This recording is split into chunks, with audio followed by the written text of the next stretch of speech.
পাকিস্তান আজ ঋণের ফাঁদে আটকে। 2025 সালের রিপোর্ট অনুসারে পাকিস্তানের মোট ঋণ প্রায় $286 বিলিয়ন, যা দেশটির জিডিপির প্রায় 70%। এর মধ্যে বিদেশি ঋণ প্রায় $90 বিলিয়ন এবং দেশীয় ঋণ $197 বিলিয়ন।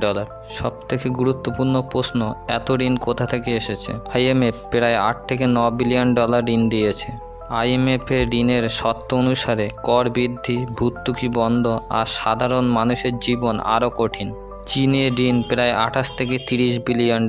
সিপ্যাক প্রকল্পের নামে এই ঋণের সুদের হার বেশি, চুক্তির শর্ত অনেকটাই গোপন। আজ পাকিস্তান নতুন ঋণ নিয়ে পুরনো ঋণ শোধ করছে। আসলে এটা একটা ট্র্যাপ। এখন প্রশ্ন একটাই, এই ঋণের জাল থেকে পাকিস্তান কি আদৌ বেরোতে পারবে? আপনারা কমেন্টে জানান।